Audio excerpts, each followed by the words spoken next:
미국 사회에선 커뮤니티가 중요한가요? 그런 것 같아요. 미국 사회에서는 특별히 아주 끼리끼리 열심히 모이는 것 같아요.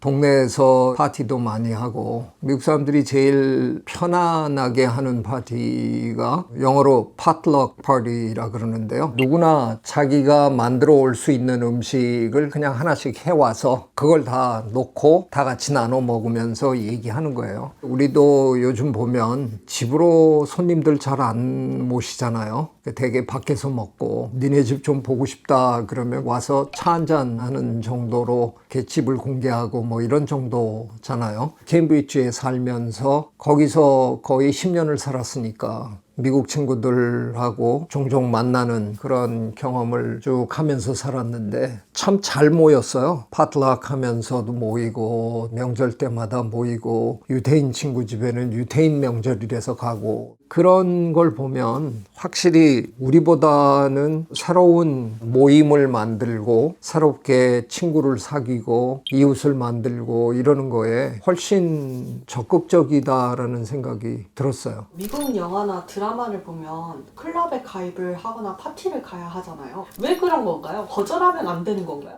물론 거절할 수 있죠. 근데 거절을 몇 번 하면 원하지도 않는데 우리가 자꾸 초대한다 이런 느낌이니까 한두 번 거절하면 그다음부터는 초대 자체가 없어지는 거잖아요. 그래서 미국에서 초대를 받으면 거절하기가 굉장히 어려웠어요. 어떨 때는 참 힘든 자리였는데도 견뎌내고 그런 경우도 뭐 참 많았죠.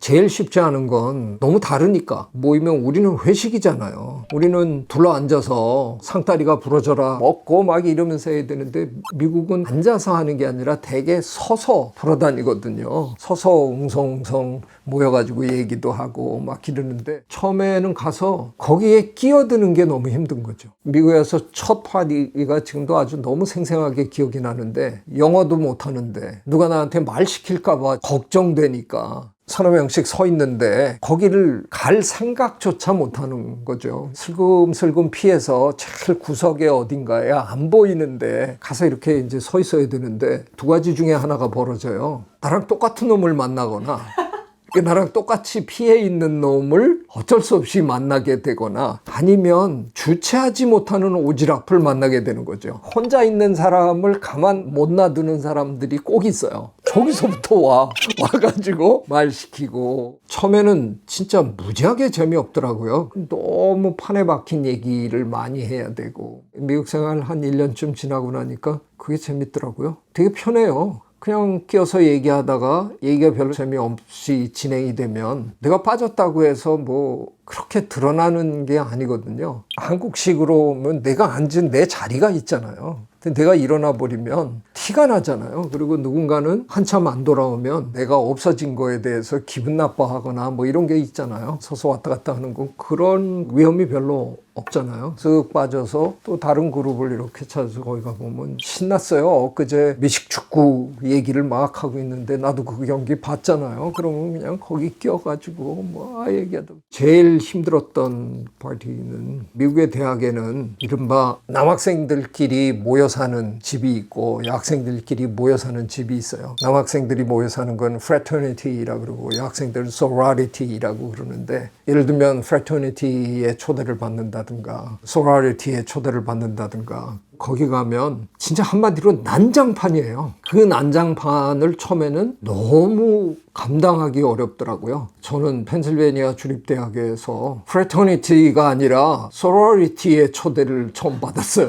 갔는데 남자가 없는 건 아닌데 여학생들끼리 사는 집인데 거길 초대를 받으니까 처음에 내가 이거 진짜 가야 되나 말아야 되나 너무 걱정되더라고요. 친구들한테 물어봤어요. 나 이래서 초대받았는데 가야 되냐. 그랬더니 뭐 남자 친구놈들 뭐 다 낄낄 웃으면서 가야지. 거길 안 가면 말이 되나. 가야지. 진짜 갔어요. 갔는데 드레스를 입었는데 똑바로 쳐다보기 민망할 정도로 이제 반쯤 벗은 상태로 막 있고 남자들은 다 초대받은 사람 사람들이잖아요. 근데 왜 내가 나를 초대했을까? 동양인 남자라고 나밖에 없는데. 그래서 일찍 나오려고 그러는데 저를 초대한 여학생이 벌써 가면 어떡하냐고. 저를 끌고 반쯤 벗은 여학생들 여러 명 가운데다 갖다가 앉혀놓고 얘가 우리 과에 뭐 어쩌고저쩌고 꼼짝없이 잡혀가지고 뭐 하여간 참 힘들었던 기억이 나요. 남학생들 모이는 프래터니티 파티에는 그 후에 서너 차례 불려갔는데 거기는 또 가끔 뭘 하냐 하면요. 옛날 로마식 파티를 해요. 그게 이제 미국 대학생들이 제일 자주 하는 장난 중에 하나예요. 그거를 영어로는 토가 파티라고 그래요. 그 로마 사람들은 이렇게 딱히 옷인지 뭐지 휘장 같은 걸 두르고 있잖아요. 베드시트라든가 카텐이라든가 이런 걸 다 뜯어가지고 그런 걸 갖고 가야 되는 거예요. 그걸로 두르고 있는 거예요. 그러고 파티를 하는 거예요. 할 수 없이 내 침대 그 시트 벗겨가지고 그걸 이제 가방에 넣어가지고 이제 간 거죠. 하여간 뭐 난리 법석이에요. 미국 영화 보면은 너 이 클럽에 들어오면 후회하지 않을 거야. 막 약간 이런 권력처럼 가지잖아요. 하나의 라인 같은 게 되는 건가요? 그런 건 분명히 있죠. 프래터니티도 나름대로의 다 성격이 다르고 역사가 있고 가장 아이들이 들어가고 싶어하는 프래터니티를 들어가려면 굉장한 과정을 거쳐야 되죠. 이루 입에 담을 수 없는 일들이 다 벌어져요. 하버드는 사실은 프래터니티가 없어요. 하버드에는 프래터니티랑 이름들은 비슷한데 뭐 파이, 엡실론, 델타 뭐 이런 식으로 뭐가 있지만 공부로 특출난 사람들을 뽑아서 그룹을 만들어주는 일종의 소사이티가 있죠. 하버드에는 왜 없느냐? 하버드는 학생들이 다 기숙사에 살기 때문에 다른 대학은 기숙사에 사는 아이들은 소수고 나머지는 2학년, 3학년이 되면 동네에 나가서 살아야 되는데 하숙을 한다든가 어느 집에 이렇게 그냥 사는 것보다 여럿이 모여서 사는 게 재밌잖아요. 그러니까 그런 문화가 활성화된 거죠. 하버드는 1학년 때는 하버드 야드라 그래서 하버드 캠퍼스 바로 정중앙에 기숙사들이 쭉 있어요. 거기에 살다가 2학년이 되면 13개의 하우스가 있어요. 그 하우스에 배정을 받아요. 근데 기어코 나는 그런 생활을 거부하겠다. 그러면 그런 아이들은 빼줘요. 대부분의 아이들은 그 하우스에 배정을 받는 거죠.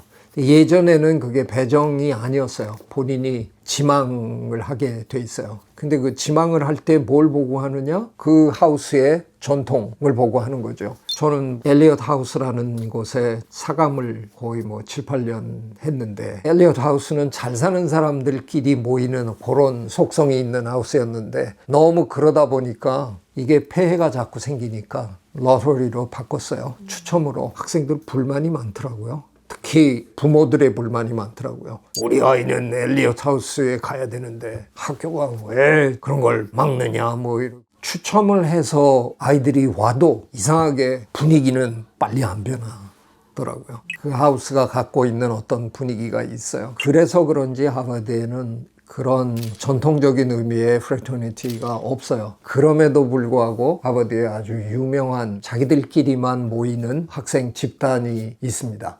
파이널 클럽이라는 데가 있어요. 이름도 참 누가 지었는지 그들끼리는 엄청난 인맥을 형성하는 거죠. 그러니까 서로 졸업하고 난 다음에도 그들의 부모들끼리도 다 인맥으로 연결돼 있으니까 알게 모르게 온갖 혜택을 다 서로 누리고 도와주고 그러고 있겠죠. 제 기억으로 파이널 클럽이 더 이상 존재하지 않거나 있더라도 옛날보다는 많이 약화됐을 거예요. 몇 번의 사건들이 있었어요. 차별적인 그런 행위 사건들이 있어서 제가 하버드 대학에 튜러로 있을 때는 과도기였던 것 같아요. 그래서 어떤 아이는 부모의 종용으로 파이널 클럽에 들어는 갔는데 안 가는 아이도 있었고 어떤 아이는 자기가 파이널 클럽의 멤버라는 걸 굳이 부인하는 아이도 저는 봤고 하버드라는 곳은 그야말로 또 수재들이 모인 곳인데 거기서도 또 골라내가지고 우리들만 이런 걸 만들어 놓으니까 그게 좋을 리가 없는 거죠.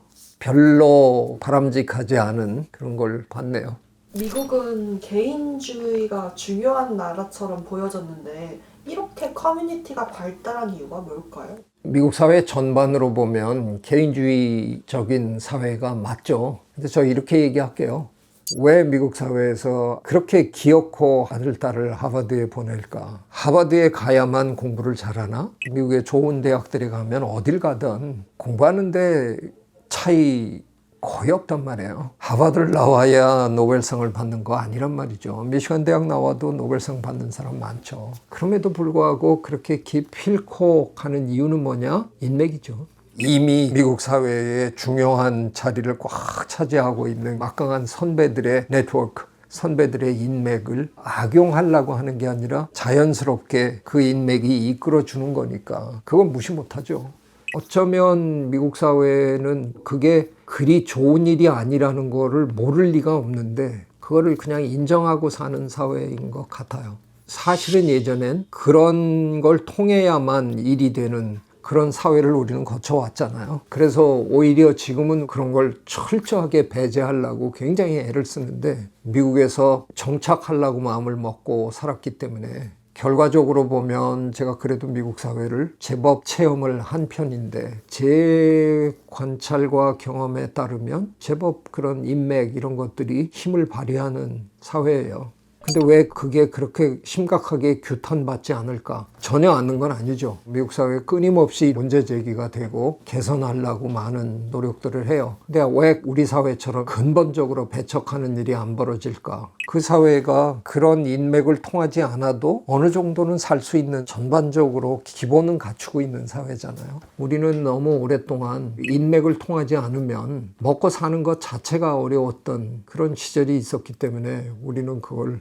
어떻게 하든 극복해야 됐던 거죠. 그래서 이제는 반대가 됐어요. 대한민국 대학에서 교수를 뽑으면 때로는 원하지 않는 사람을 울며 겨자 먹기로 뽑아야 됩니다. 점수 차이가 나면 어쩔 수 없이 그냥 뽑습니다. 주변에서 그 사람에 대해서 나쁜 얘기를 많이 들었음에도 불구하고 어쨌든 여러 사람이 참여해서 낸 점수의 합계가 1점이라도 이 사람이 높으면 그걸 뒤집을 방법이 없어요. 그걸 잘못 뒤집었다간 검찰에 불려가기 시작하는 상황이 벌어지는 거죠. 그러다 보니까 우리는 객관성을 담보해야 된다는 것 때문에 많은 걸 이제 못 물어봐요. 그런 거를 물어보면 마치 인맥을 동원하는 것처럼. 미시간 대학의 교수가 턱 됐는데 교수 뽑는 위원회에 덕 들어갔어요. 난생 처음으로 제가 반대편에 서본 거죠. 야, 이거 가관이에요. 나중에 이제 회의를 하는데 어떤 교수가 이런 얘기까지 해요. 연구도 좋고 다 좋은데 그 친구 우리가 제일 좋아하는 그 레스토랑에서 밥을 안 먹대. 그러니까 이제 그 얘기가 한두 바퀴 돌다 보니까 결국은 그 친구 안 뽑았어요. 한국에서 이런 일 벌어지면 전부 검찰 끌려갑니다. 근데 미국에서는 그게 아무 거리낌 없이 할 수 있는, 위원회에서 할 수 있는 얘기예요. 왜? 사실 어떤 의미에서 우리가 왜 오피스 메이트라 그러잖아요. 부부는 아침에 직장 가기 전에 서로 같이 아침 먹었고 낮에 이 시간에는 같이 지내는 사람이 동료잖아요. 그 동료는 거의 결혼 상대를 구하듯이 구해야 된다는 게 그 사람들의 생각이에요. 그래서 우리랑 취향이 안 맞는 사람을 뽑는 거 아무리 연구를 잘하더라도 그건 아니지 않냐? 누가 그러면 그래 그건 아니야. 그럼 그 사람 안 뽑는 거예요. 그게 가능한 사회가 됐어요. 이게 무슨 차이냐? 제가 보기엔 신뢰의 차이인 거죠. 우리는 서로를 못 믿는 사회가 돼버린 거잖아요. 저 사람이 혹시 저 사람을 뽑기 위해서 무슨 야로를 부리지 않을까? 그래서 우리는 서로가 서로를 못 믿기 때문에 숫자로 모든 걸 결정해버리자. 미국 사회는 아마도 우리 같은 이런 시절을 겪었겠죠. 그거를 다 거치고 이제는 신뢰 사회로 들어가서 적어도 그 위원회에 앉아있는 그 교수 몇몇은 그들 중에 누구도 과의 미래를 완전히 망가뜨릴 정도로 허튼 그런 판단을 내리는 건 아니다 라는 걸 서로 다 신뢰하기 때문에 미국 사회는 그런 얘기를 해도 되는 사회로 더 성숙한 게 아닐까, 그런 차이가 있는 게 아닌가 싶어요. 오늘 미국 얘기를 좀 하다 보니까 약간 제가 멜랑콜리해지는데, 그렇다고 해서 제가 뭐 미국에 살던 15년을 그렇게까지 끔찍하게 즐긴 것도 아닌데, 사실 따지고 보면 그냥 공부하는 것밖에는 없었던 15년이었는데 그럼에도 불구하고 이런 얘기를 이렇게 하다 보면 그때 공부하면서 힘들고 그러면서도 사람 사는 것 같은 그런 훈훈함도 많이 경험했구나 하는 생각이 들어서 네, 오늘 약간 기분이 묘합니다. 비가 오면 더 어울릴 것 같은 그런 제 심정입니다. 여러분도 한번 주변의 삶을 둘러보는 그런 시간 가졌으면 좋겠습니다. 고맙습니다. 구독, 좋아요. I love you.